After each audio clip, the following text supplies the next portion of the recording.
Sullivan with Premier Body Armor, and today we're joined by James Hamilton from Hamilton Security Group. James, thanks so much for joining us today. Hey, Sullivan, thanks for having me. Yeah, absolutely. If you're not familiar with James, James is a nationally recognized personal security subject matter expert, and he's also the former senior vice president of Gavin, Becker and Associates. He's got a very long history in the private security industry, and then also starting the FBI's Close Protection School, serving 18 years as an FBI Supervisory Special Agent. And then now you founded Hamilton Security Group. So you've had a really long professional and incredible career in security. What kind of started this journey of getting into security? Probably a little bit of background and a little bit of childhood stuff, maybe wanting to protect people that I couldn't protect as a kid type of deal. Then I was really fortunate. I got involved in like criminal justice in college, major, and then I did an internship with the Charleston Police Department, and that kind of, I really liked that, and I was really attracted to law enforcement, and that was my first job, was deputy sheriff right after graduating from college, and I loved it. It was a really fantastic job, actually.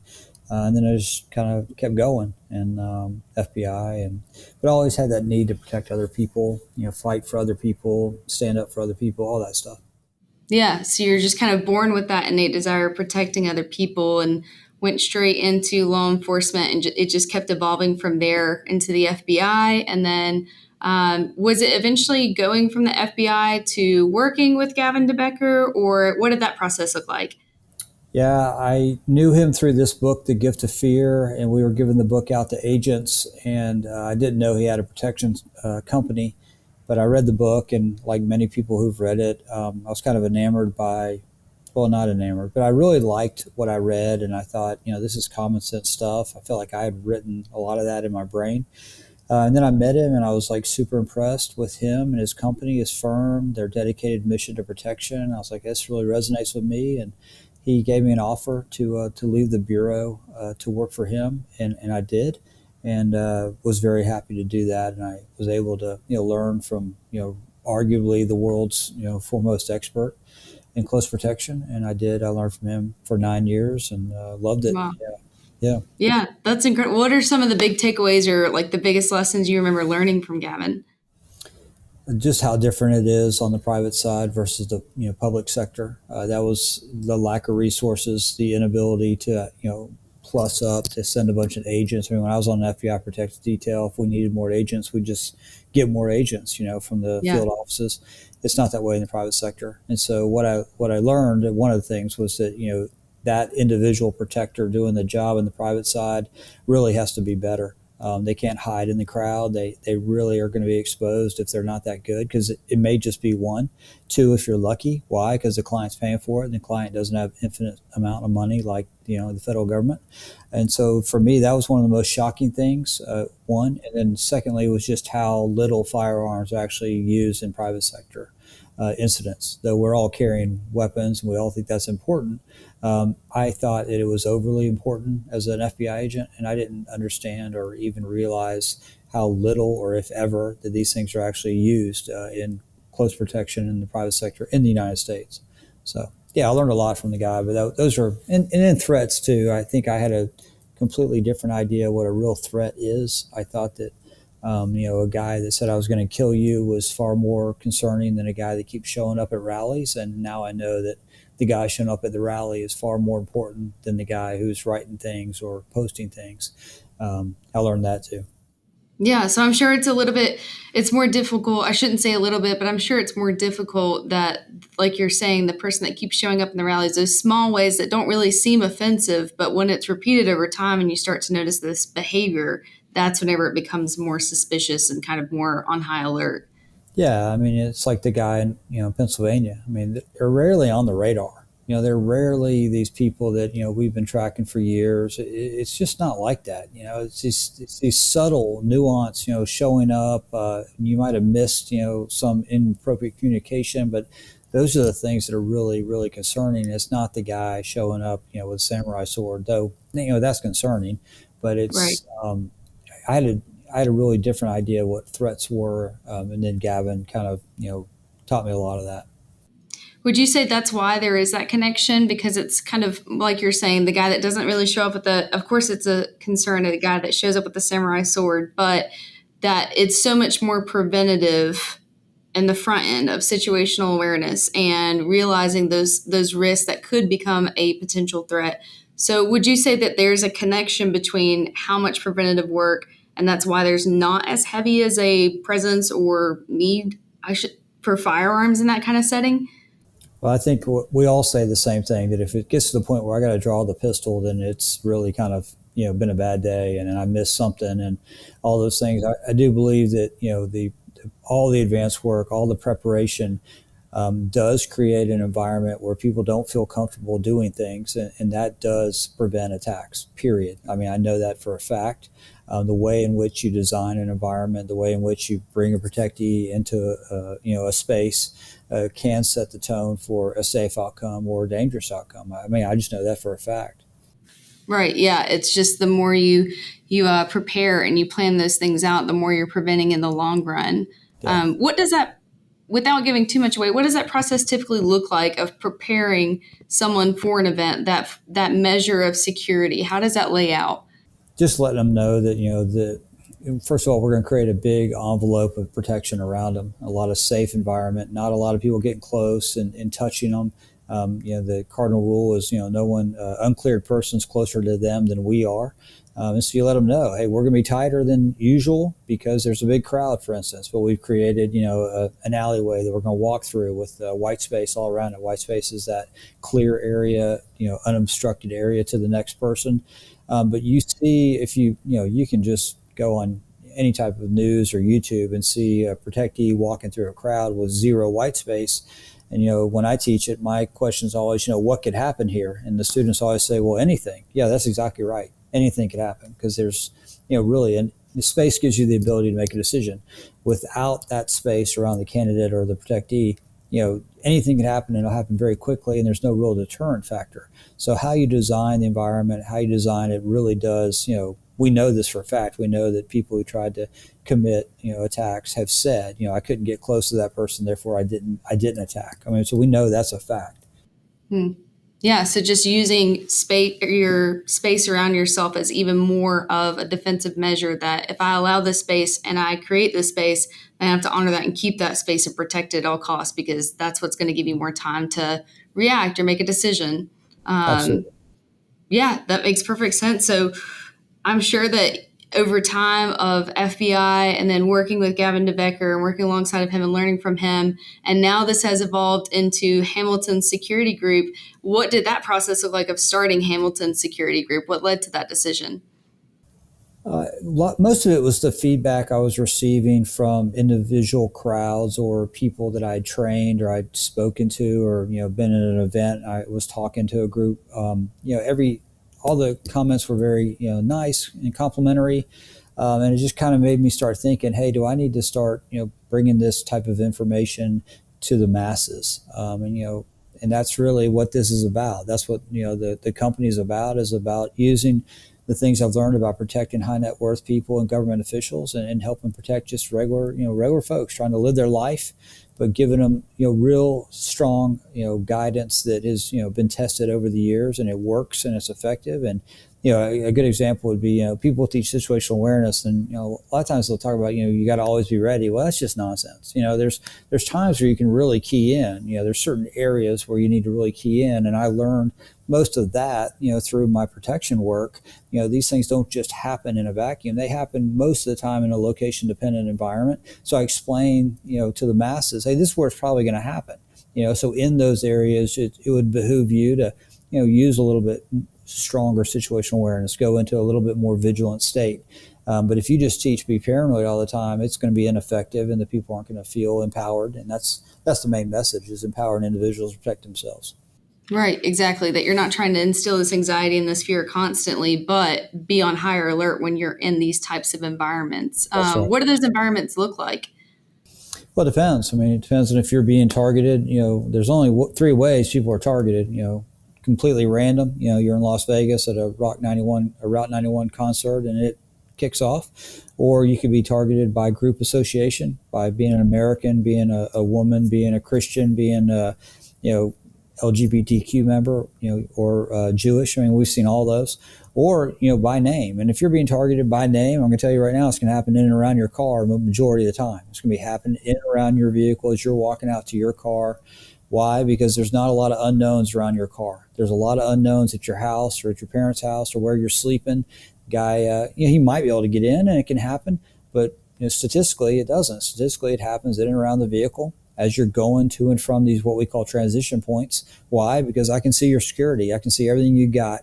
And I know your time and place predictor will go into your car. And that's why you see those numbers so high. But that's why I tell people, if you're being targeted, individually, you need professional guidance, not from the police, but like someone who does threat assessment for a living, and use vigilance in those areas, period. And fully expect to see him. I tell women all the time, if you have a restraining order against a guy, fully expect to see him at your car when you're walking out. And they'll go, well, but there's a restraining order. He's supposed to not do that. I'm like, just assume he will do that, right? And Right. then when you see him, now you're not surprised. Now you're like, Yeah. oh crap. Right now it's like you're already ahead of the game a little bit because the surprise factor is not there, which a lot of bad individuals need. They like that surprise when they plan an ambush, for instance. So yeah, things like that. Yeah, no, that makes perfect sense because if you have somebody that they use that to their advantage, the element of surprise, and you strip that away, and you're feeling more empowered because mentally you've prepared for that as well. But I was not aware that how much it surrounds around vehicles, just of that transition and day to day and having the unknowns versus your knowns within your household, but how much more opportunity it seems whenever it's surrounding a vehicle is very interesting. Yeah. If you study the attacks, and Gavin did, they wrote a book called Just 2 Seconds, and in it we learned that 64% of all attacks, more than 1,400 that were studied, 64% of them were in and around the car, and 77% were successful. So I'm not just saying it's more dangerous. I know statistically it is. Right. It's backed by data. Yeah, it's backed by data. Exactly right. Yeah.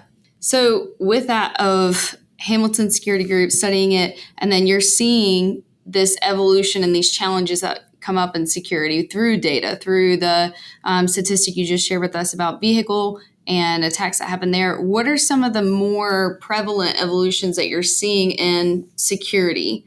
Like these problems that are arising that did not exist before? Well, I mean, I think that the Bible is pretty clear. There's nothing new under the sun, but I would say that, technology is creating some concerns. And, drone, if you're not aware, if a person listening to this is in this space, personal security or executive protection, and they're not thinking about drones, I would say they're wrong. And they're way behind the power curve. The U.S. government's way behind the power curve. They're waiting for an event to happen before they'll take it seriously. It's extremely serious. It's that thing, the way you're going to use drone technology there. I mean, it's being used now and can be in the future is absolutely terrifying. You can also use it offensively for us. Like we can use it, put a drone up to help us, to make us better, make us, smarter and more observant and see things. But the enemy can use that as well. The criminal, the terrorist, whatever you want to call them, the assassin, they can use that technology as well. And we're way behind the power curve on how to defeat it, how to stop it. It's a real thing. It's going to only get worse. And I don't think that, people are taking it as seriously as they absolutely need to be. How do you mitigate that? How do you assess that?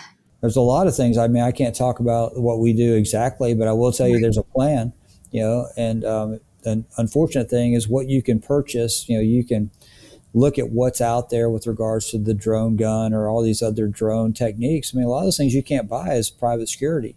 So you can't, in the U.S. So it's very difficult. So you better have a plan. You have the ability to, detect it. And then what are you going to do once it's detected? There needs to be a real plan, not just, oh, there's a drone up above, and you saw that, I think, at the last Super Bowl where they stopped play because there was a drone overhead. Well, that's a concern. That's a real concern because what if that thing wasn't just taking photos? What if that thing was to fly into a player or a coach or, God forbid, a VIP in the stands? It could happen, so it's definitely a concern. Right. Yeah. It's interesting that there's these things that as technology is evolving and being behind the curve and not being ahead of it, of what kind of technology we can have in place to mitigate that, to assess that, to predict it. But how far we are behind the curve on that is definitely concerning because that's definitely not something that I would have considered being a potential threat is having to consider drones or the previous experience that you've shared, that I'll be honest, that did not even come across my mind at all. Yeah, like 3 years ago or 4 years ago now, an Iranian was killed by a remote controlled machine gun. And the Israelis, it's pretty clear. The evidence is pretty clear that they did it. And I was reading an article about it this morning. I mean, they were literally firing that firearm from Israel, so remote. Like it's real. This stuff is happening, and Yeah. it's not just state actors that can utilize this stuff. It's almost like a movie. It reminds me of that Bruce Willis movie way back in the day he was in, and that's what they did. That's how he did his assassination, was a remote machine gun mount in a van, and that's what the Israelis did in Iran. So I mean, it's you got to stay on top of this stuff. I mean, yes, a lot of things don't change as far as in the assassination game. A lot of things don't change. Still takes courage, still takes initiative, still takes a plan, but you got to constantly evolve with it. And if you're kind of still resting on your laurels from 20 years ago, I say that's a bad idea. Right. Yeah. What are some ways that people can stay up to date or they can stay informed, whether it's insecurity or it's, your average Joe civilian? I mean, for me, let's take the security part first. I mean, for me in my space, being a professional, I mean, I have I read a lot. I read a lot of news, obviously, and then I also have certain keywords on a Google search. So Google keywords, assassination, for instance. Whenever there's a news story anywhere in the world that mentions that word, I get that link, and that's daily. So I'm reading every day what's going on, what's happening out there, keeping myself informed. That's what people should be doing in this space, taking in a bunch of information, seeing what trends are out there, because copycat's a real thing. And then as far as regular people, at a minimum, I would just be aware of what's going on in your neighborhood, and then be aware of what's going on in your environment, where you live every day, where you work. Get some form of news so you can understand, what's happening, and then don't dwell on it. Meaning, just get about 30 minutes of it, and then move on about your day. If you watch it for 12, 14 hours, I think that's probably bad for your mental health. But just keep yourself informed, because what'll happen is you'll see something developing that maybe you wouldn't have thought about that before, but now you're like, wait a minute, I read a story about 3 kids who did X at a gas station. Now there's 3 kids at a gas station. I might want to just go ahead and avoid this now versus waiting on the knife to come out, or whatever story you read. I think it's really important to read those types of things just to understand what's going on. Just gathering and absorbing more of that information. And so when you're in those situations and, to point back to the gift of fear, that whenever your body is telling you something before your mind can even comprehend it, part of it may have been from doing that preparedness of educating yourself, being in the know, what's happening in my community, that your body may even pick up on that before you've cognitively processed that information. That's right. That's right. Yeah, Yeah. Malcolm Gladwell's got a great book called Blank, and he talks about your brain's thin slice of information, and your brain might pick up on something. And you're like, wait a minute, red car. Oh, I just read an article about a red car. That was kid last seen when a child went missing. Something like that will happen, and you're like, okay. And that's only through being attuned to paying attention to what's going on, and then seeing it, and then going, okay. And what I find is a lot of people will make an alibi for something. They'll see bad behavior and they'll create a story for it, and that's what we don't want to do. We don't want to create a story. Oh, there's no big deal. The red car is my cousin, or so and so's cousin down the street. They're just here. No, you're making up a story. So don't do that. You see a guy with a heavy coat and it's summer, don't make a story up for he's sick, or he's naturally or whatever, cold blood. No, just, hey, that's odd, and that's what people do when they conceal weapons. I'm going to get away from that thing. Right. I just get away from it. It's just early warning. That's all it is. Yeah, you don't have to even engage or interact with it. Just run or No. just completely disengage. A lot of, I feel like anytime, maybe more so, probably more so in the civilian space, anytime it's this potential threat, it's just immediately like run towards it. Not for everyone, but these conversations of running towards it where there's so much that could be prevented of just removing yourself from the situation. Oh yeah, especially if folks train a lot, especially with a firearm, you'll find that they just want to get after it, and they want to get it on and show that they can do El Presidente drill, well, in real life. And it's like, why don't you just drive away, or just Right. move away, just walk away, And a lot of guys watch and be like, I don't do that, I've trained to save the day. Okay, fine, but you don't have to. and you're entering into an armed environment or an armed encounter, and you may not win. I wrote an article the other day about, there's a couple other sides to that coin. A lot of people talk about the hero side. I draw my weapon, I kill the quote unquote bad guy, and I'm the hero. Well, there's a couple other outcomes. You can get shot dead, and you could go to prison. I mean, those are outcomes too. So a lot of times you can just avoid it, just drive away, walk away, run away. Sometimes you can't, and that's when it's time to get after it. But I think I see a lot of guys getting after it, and maybe you don't need to. Right. Yeah. Or, it kind of ends with the story of being the hero, but you're not really having the discussion of the after effects and the mental health and the counseling and just having to, the trauma from that experience and processing that. I feel like that's usually not a conversation that's had after. No, and for me, I just teach people. I'm not an FBI agent anymore. I'm just a civilian, but I have a line. I have a Rubicon, if you will, and when I see that line crossed, I will get involved. And I know that going into it, though. And my point to people I'm training is, like, it's not going to come to you. Like, you got to already know what you believe in, what you're going to stand for, what you're not going to stand for, what you're going to walk away from, what you're not going to walk away from. You got to know that today with no stress on your body, because when that thing comes and there's a hell of a lot of stress, the guys that I know that stay and do the right thing, they'd already thought about that way before the day that when it came. Courage won't just come to you in the moment. I mean, there's some evidence that you might do some crazy stuff, and that's great, but my experience has been, if you've committed to an action way beforehand, you see it, you're like, okay, I'm not leaving. Okay, great, congratulations. Right. That's Yeah. awesome. But a lot If of you've times, developed that brain pathway for it, yeah, yeah, but also it's not a vacuum. There's so many nuances. If you're with your wife, with your kids, I mean, there's so much to it. You can't always be like, I will always respond in that situation. Well, who's your commitment to? It should be to you and your family. Period. Right. A lot of times situation dictates. And I feel like even Oh in yeah, interviews or conversations, it's wanting this template answer. If this were to happen, what should I do? But there's yeah, so many variables about it at stake. yeah. Yeah, I'm not training dogs. I'm teaching people, and they have to make decisions. There's no black and white. It's always nuance, and it's always it's going to be difficult. Yeah. So specifically, I noticed that a lot of your training and assessment and evaluations and in the house of worship space. Can you tell me a little bit more about that, of what that looks like of evaluating a church or a synagogue, and just kind of the things to consider of setting up a safe place to worship? Yeah, I started that in about 2010. So been doing it about 15 years now. Um, I started out teaching, protecting a pastor, and then that kind of morphed into creating teams. And the one thing that I've learned is, I think today they're much more accepting to, we need a team.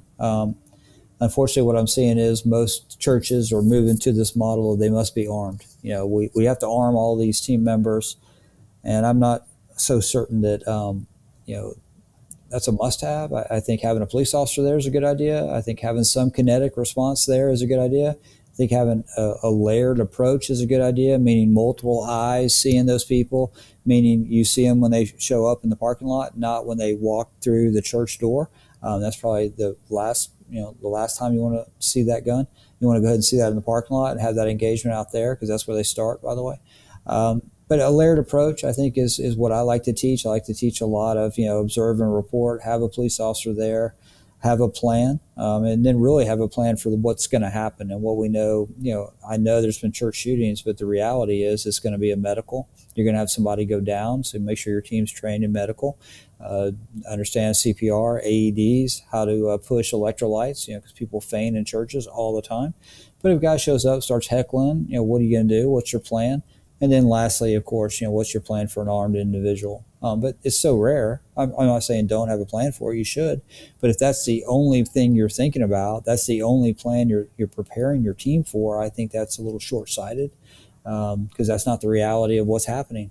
Yeah, there's so much more around it. And I do want you to share a little bit more. I thought it was interesting whenever you paused for a second and talked about in the parking lot, that it's more frequent, or it's more often that it would present itself in a parking lot.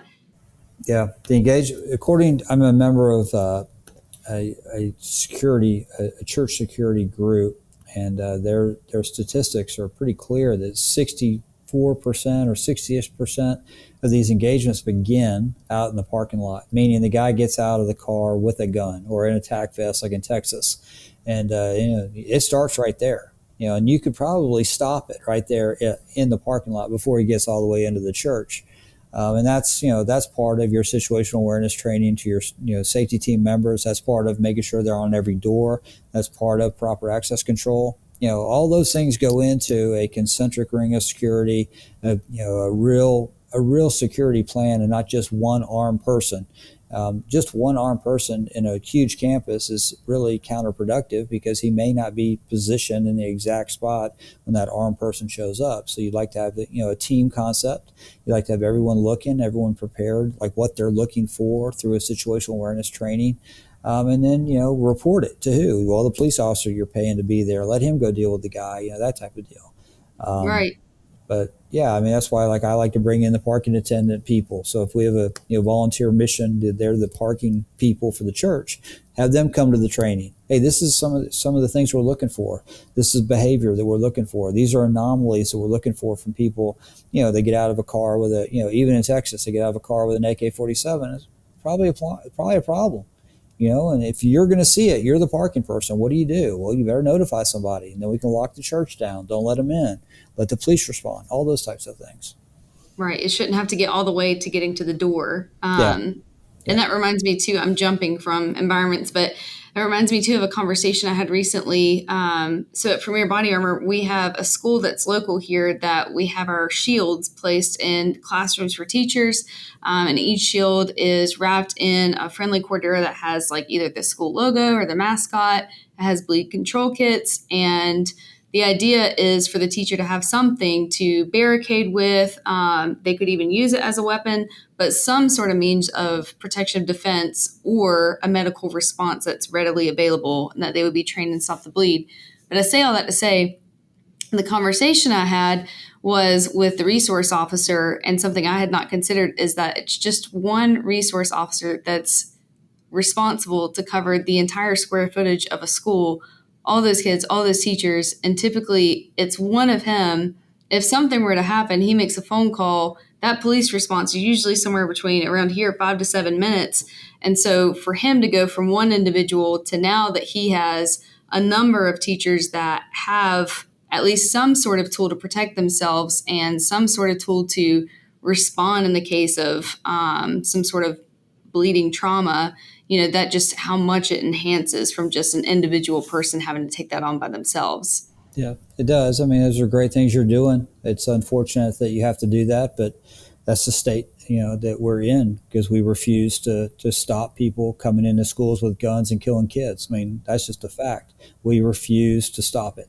And so that's what you're going to have to do is you have to have, kind of what you've done, what your company's doing. It's not great. I think it's awesome to help those people, but we're at that point in our country where we will refuse to not stop a person from walking into a school with an AK-47. Really? Right. Yeah. So at least this is something in the intervention in the meantime, but the fact that that's not happening, we don't want to make armor for schools. That shouldn't be a thing or be a conversation. Right. And you can't walk into a courthouse with an AK-47. You can't walk into a city hall with an AK-47. Why is it your kid can be in an environment where it's okay to do that? That's the thing that just troubles the heck out of me. So we just lack the will to stop it, Right. To amp up our security or have even those preventative measures in a parking lot, starting at the parking lot, not even getting to the door. Or do access control, where everyone is funneled in the same place and that officer is right there. Okay, now we're getting somewhere. But if you've got a school resource officer on a 15-acre property with 100 doors that feed out into the environment. Yeah, there's not much control you have in that situation, unfortunately. Well, it's always minutes and miles. They're not, unless they're in the right spot at the exact right time. A lot of people are going to get killed. Period.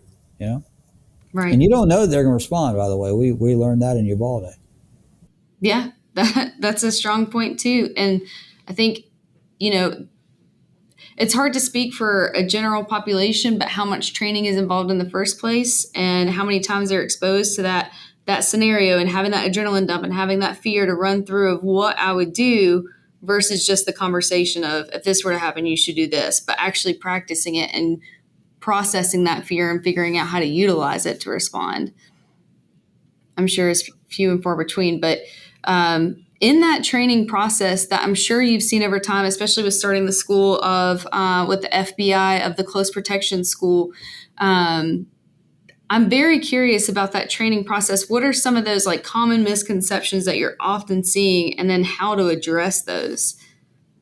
The firearms, the answer is the biggest misconception, that they think they're going to shoot their way out of some, assassination or some assault on a protected individual. And because of that, they don't understand what, the state of, okay, time and distance is the most important thing. So where you stand, how close you are to the protectee is everything. That's everything. And what I find is, most police officers or agents, they want to stand in a room with their back to the door and they can look at the whole crowd. Well, okay. And I know why they do that. They want to keep everything in front of them. But the problem with that is your protectee is way down there and you're going to watch it all happen. You're out of position. Everything's about positioning. Everything's about how close are you to the protectee to be effective, period. That's it. And what I find is there's an over-reliance on, well, I'll just, shoot my way out of the situation. Well, you're just not. I'm just telling you, you're just not. It's historically, that just doesn't happen. It does not happen. And so for me, it's teaching these officers and these agents, how do I shave inches? How do I get closer to the protectee? How do I get these people back? You're fighting all the time for inches that lead to feet and create a safer environment. But it's always that, what do you do when you hear that sound, that bam? And what do? You got to be close enough to respond effectively, period. And then it's real quick. Are you going to the car? Are you going back into the venue? Are you getting them down, getting them behind armor? Whatever. But you got to have a plan. You better have it already drilled, and it's not going to just come to you, right? And so that's probably the big thing I see. Other things I see is they think it'll always be some armed engagement. That'll be what you're dealing with, and a lot of times it's a medical situation, and how good your medical training. I always tell agencies I'm working with, take your school, your close protection school, and write down all your classes, and then look at your percentages, meaning how much time do you dedicate to firearms? How much time do you dedicate to medical? How much time do you dedicate to driving or defensive tactics? And that's where your priorities are. And when you look at those percentages, and if your percentages are super high on the firearm side, well, in America, I would say that's probably a waste of your time. There's nothing wrong with having some firearms in your training, but a lot of it's going to be distance. A lot of it's going to be advanced work. A lot of it's going to be medical, defensive tactics, soft hand control, those types of things. That's what you're going to really be doing a lot of. And, what about interpersonal skills? How do you get the presidential suite? How do you get the table at the restaurant where nobody can get because it's been sold out for 6 months, but now your protectee wants to go there? Well, you can't just flash a badge. I'm telling you. You got to have some interpersonal skills, and you got to train that. That's a big piece of it. That's a big piece of our work. Yeah, having those. There's a lot of information in that I'm processing of utilizing your proximity and being mindful of that and how preventative that can be in the first place. But then the statistics of what percentage you're training to different areas. And to me, I would assume that it should be looking at the frequency of those risks. And I'm sure there's a delicate balance between something that's a high risk, low frequency, but how often it, or how likely it is to present itself. But I would assume that it should mirror the two, that whatever is the highest frequency is what you're going to train the highest amount towards, or put the most effort in that. True. Well, that's how the smart people do it. But unfortunately, what happens is you get a lot of ego and you get a lot of, well, we've always done it this way. Or, John, who runs our training, well, he loves shooting. So no surprise, the training John's running, it's mostly shooting. Or if you got Ralph, who's doing the training and he's a medic, you're going to do a lot of medical training. That happens. You get somebody that, is a big fan of BJJ and that's what they do. They're jujitsu people. You're probably going to see that in the training. It's like, there's a whole thing about doctrine becomes dogma. You want to really make sure you're not just teaching what you like to do, right? It's what are we really doing for a job, and then teach to that. But that requires humility. That requires you actually knowing your craft. And those are big, by the way. The two things that, I do see some of that, but, a lot of times it's, well, we've always done it that way. Okay. So that's why, 75% of your training is, shooting and rifle work or M4 work. Well, in the U.S., really? Like, I don't know where you're deploying, but I just don't know that to be the natural state of play. Overseas, yeah, I understand that. But, curtail the training to the environment you're operating in. Right. Yeah. And to have the mentality of we've always done it this way, but now you're having this evolution of things of that you discussed earlier, like the drones, just because you've always done it that way does not mean it's going to be foolproof in a Right. situation that you're not accustomed to. Right. That's right. Right. Right. Yeah. Yeah. Of course, with being Premier Body Armor, we have to talk about armor at some point of security. So, how often is it that somebody that works in this realm that they are wearing body armor or using body armor? The kind of threats they engage. I'm throwing a lot of questions at you, but yeah, Yeah, I can't imagine. I can't imagine doing close protection without body armor. Period. I can't even. I can't even get my brain around it. And I see it. I see it a lot. I get angry about it when I see it. Why? Because by wearing armor, I'm not only protecting myself, but I'm getting paid to protect another human being. Well, if you know the statistics and you know that the attacks in America, 52% were handguns. Well, if it's 52% handguns, maybe I ought to be wearing something that'll stop a handgun round. I don't know. Seems pretty simple to me. And if I'm grabbing a protectee and moving them, it should be a good idea that you have ballistic protection around you to give it to them, to put your plate to him. But people don't think that makes sense for some reason. And then I love the ones they have to have their gun, but when I ask them, are you wearing armor? Oh, no, it's too hot for that. Well, wait a minute. So you're going to be in a gunfight, and you're so good that those rounds that he's shooting aren't going to hit you, right? And I know right, that's just not true. Historically, that's just not true. Secret Service Agent 81, Tim McCarthy, was shot in the gut. He wasn't wearing a vest by John Hinckley. We know that. We know he wasn't wearing a vest. Could he have been more effective? Probably.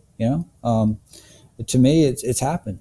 I've got 3 or 4 videos of bodyguards being shot who weren't wearing vests. Why? I don't know. I don't understand it. To me, you got to wear one, period. Now, in your world, if you can make one super small and thin and concealable and you can't see it when I'm wearing a t-shirt, wow, that would be awesome. Because to me, I can't imagine doing this work without it. It's that important to me. right, exactly. And to be able to perform your job in the sense that I think that body armor and security have this alignment with each other that it's this low visibility, but this high quality protection to it.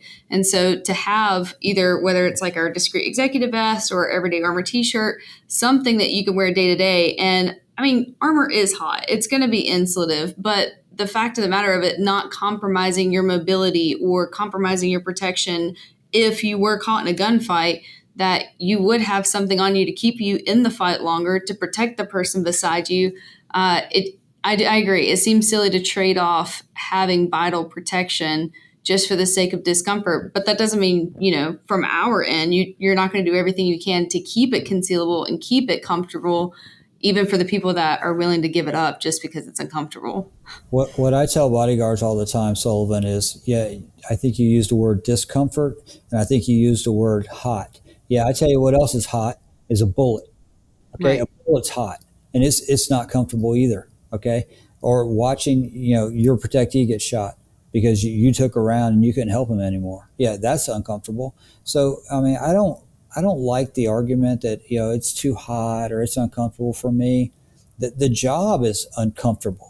You're living someone else's life, for God's sake. That's what you're doing as a bodyguard. You are sacrificing yourself for someone else. That's your job, period. So why wouldn't you wear armor? I mean, you would never see a samurai go out to battle with only his sword. He would always have his armor on, period. The brave men and women who are fighting overseas, they deploy outside the green zone with their rifle and what? Their armor. They wouldn't right. go out there without their armor ever. And so I just don't get it. To me, I'm huge about it. If you can't tell, to me, there's no gray area. You wear it, period. I don't give a damn. I believe that strongly in it because that's our mission. We're playing defense, not offense. If I can wrap that protectee with my armor and my safety, heck yeah, heck a million times, yeah. Right. Yeah, that's an easy no-brainer, and it's just such a silly trade-off. Like you're saying, the discomfort just for a short-term discomfort for an extremely more impactful long-term discomfort, if you even want to call it discomfort. But yeah, I couldn't understand that mentality and the fact that you're using your body as a sacrifice and a shield for this other person, but yet you don't think it needs armor is just a complete oxymoron to me. Well, it's not a serious conversation. Okay. Like Right. I No. like to say that I'm a serious person. I don't joke a lot. I'm very, very serious about what I do. That's my reputation. And to me, if you're going to tell me that you don't need to wear it or it's threat driven or some nonsense I've read, it's not a serious conversation and I'm not going to enter into it with you. You don't want to wear armor. I mean, I think that's ridiculous. I think that's just stupid. Right. Yeah, no, I agree. And how often would you say that you would even wear rifle rated armor, or was for the most part of it, it was handgun rated soft armor, like a ballistic vest? I've worn both. I've worn both. The rifle rated armor is hard to conceal under a suit, but I've done it. I've done it. If you can, make it more concealable, I'll wear it. So you just got to go back to the statistics. I know that rifles have happened, but statistically, it's a handgun round. But I think that that's technology that's worth having. If you can create some type of armor that's concealable and can stop a rifle round, man, fantastic, fantastic. I'll wear it. But a Right. pistol, at least pistol, give me something, at least that. But wear something that will protect. That's my point. It's just you need to have some ballistic protection on you. Period. Yeah, and to measure that against the risk, and to measure that against the statistic of how often those rounds happen. We have a lot that, on customer service that immediately want to default to level 4 body armor. And we do make a level 3 plus green tip plate. And the statistics of looking at how many people are using a 30-06 armor piercing round versus a green tip, and the trade-off and the weight and the comfort and things like that, it just makes so much more sense if you're concerned about armor piercing rounds or you're concerned about rifle rated armor. I typically would push somebody more towards a green tip plate than going into level 4 just because of that frequency of that risk. Yeah, Just and looking at the data. well, and you also have to balance, right? So there's a mobility factor, of course. There's the just will it show, will the client see it and not like to see that at all? I mean, those are all things that you got to at least weigh. You can never armor them fully, because there's going to be exposure, groin, neck, head. You can't armor everything. I can't put them in a Michelin suit. There's always going to be those naysayers who are going to argue about what you just said, a 30-06 or armor piercing rounds or okay, okay. How often has that happened, man? Right. I mean, I can only go by what the statistics are, and it's the proliferation of handgun usage. I'd like to at least have that, right? If we were living in an environment where everyone's getting shot with rifle rounds all the time, okay, it might be a different discussion. But I'm not seeing that. But again, you got to know your information. You got to study, and you got to be in the world, our world rather. And so for me, at least a pistol rated vest, concealable. Let's start there, and then Right. if I've worked in some areas overseas where I did wear a rifle, rated thing because that's what they had. They didn't have a lot of pistols. They had AK-47s. Yeah. So you're armoring to mirror what the, likely threat would be in the first place. Yeah, It's funny. Yeah. And especially on social media, you'll have a ballistic vest or like an everyday armor t-shirt that has armor in the front and the back of it. And the immediate is, what if I get shot in the head? Okay, then buy a helmet if that's what you're concerned about. But yeah, unfortunately, I can't bubble wrap yeah. every part of you. But if there's something that, it gives vital protection and it's Right. against your most common threat, then, Well, there's your solution, well, that's what people want. People want that, how do I have no risk in my life at all? And that's just, I'm sorry, it just doesn't exist. It's just not realistic. It just isn't. You mitigate risk the best you can. You can never eliminate it altogether. I mean, to the person, and hopefully you don't respond to comments on social media because it's just that's a bad rabbit hole to go down. But I would just say to that person, just stay in your home and suck your thumb, because that's the best for you. I guess you'll die of old age or something. I don't know. But it's just not realistic. Right. Or start practicing mitigating that risk way ahead of time if that's the concern of how to have those more preventative measures like the situational awareness instead of just buying up all the gear, all the flashy things of just having that daily discipline. Right. That's what I feel like a lot of it usually boils down to is either that dry fire practice at home or being out in public and running through scenarios in your head, recognizing being off your phone, all of the situational awareness could just, there's just so much preventative that I feel like Oh yeah. we just overlook and go straight to the extreme. Oh yeah. Well, yeah, because that's sexy. Going to the extreme and knife fighting and gun shooting, that's sexy. I can't sell a T-shirt that talks about situational awareness and put your phone down, though I'd love to. I mean, but if you did Yeah. those things, my God, you can avoid 99% of these things. Yeah. What are I know you've mentioned a lot of things of going overseas and to different points of not here in the USA. What are some of those different? What does that look like of international security versus domestic? I think a lot of it's knowing your threat, knowing. I think well, I think that question. Let's take it from the executive protection side.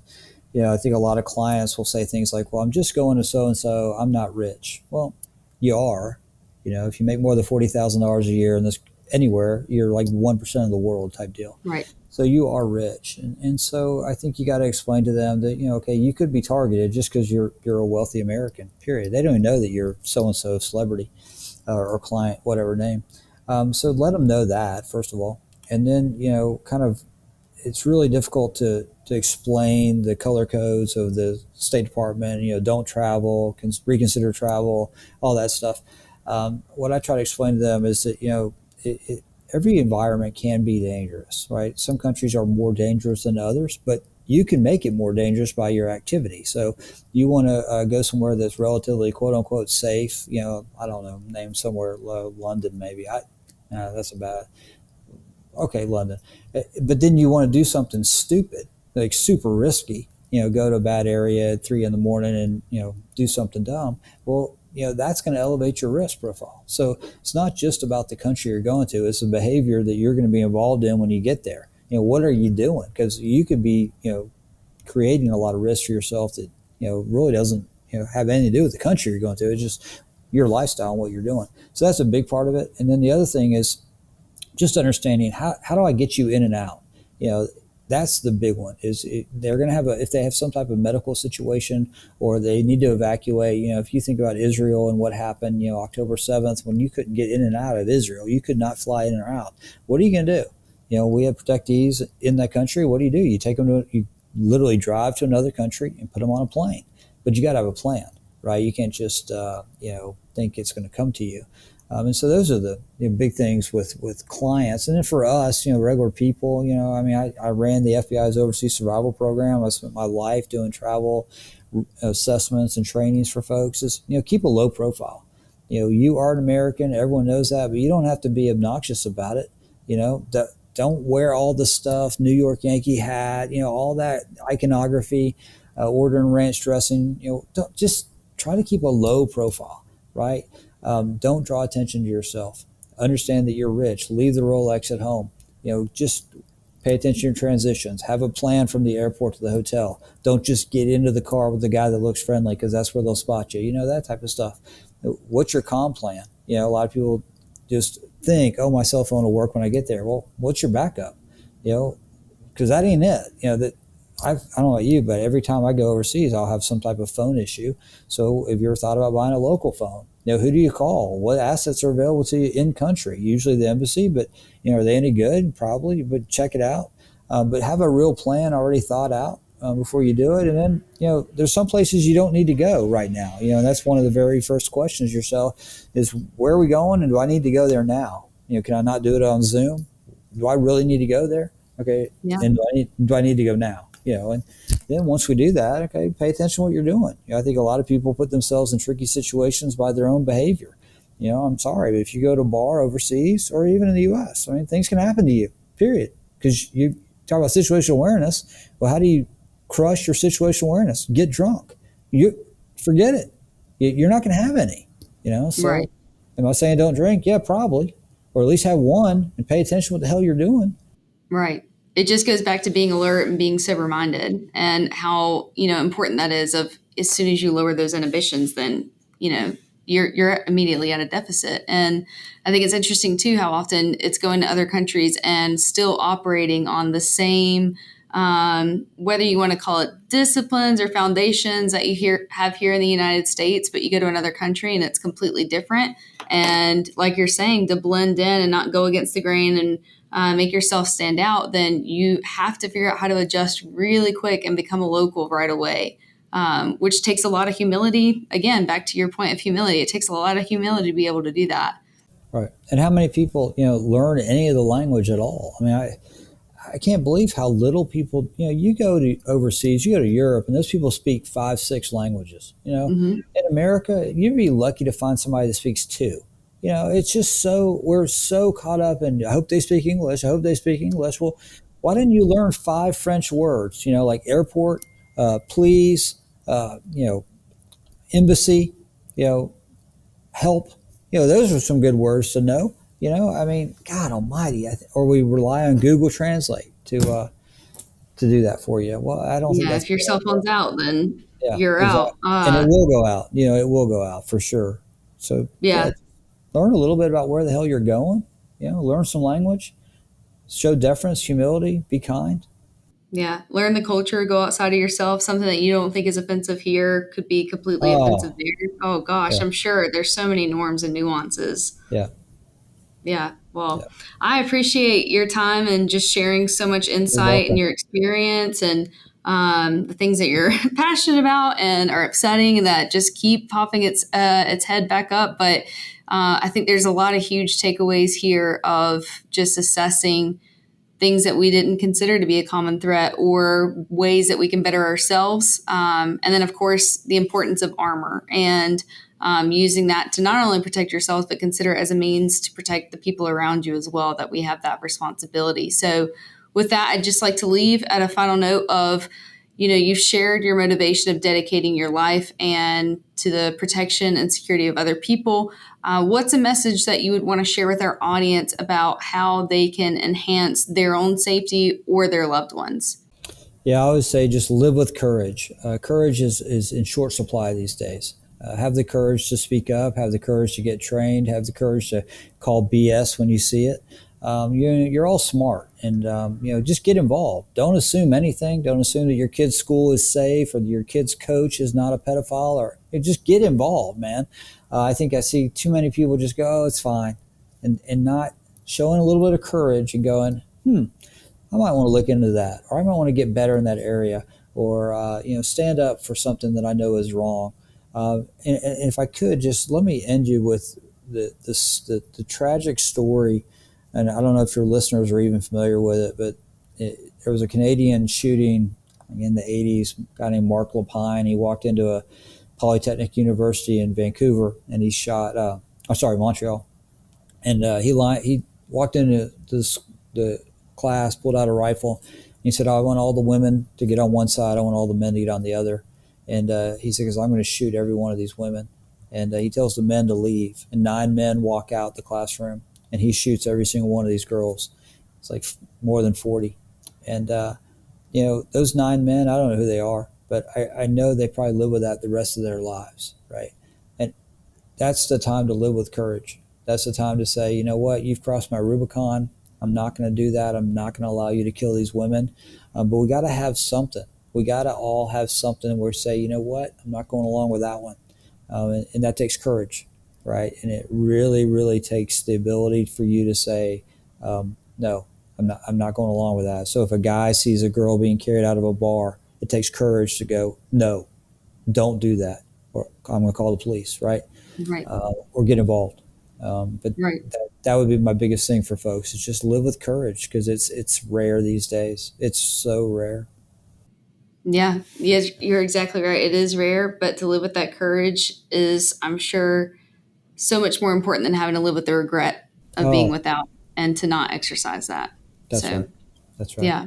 Well, James, thank you again so much. It's been a great pleasure of speaking with you. Mine too. If you're not familiar with James and Hamilton Security Group and any ways that he can offer you services, definitely check out his website. But yeah, thank you so much for joining us today, James. Thank you all. Y'all be safe. Thanks for listening. Take care.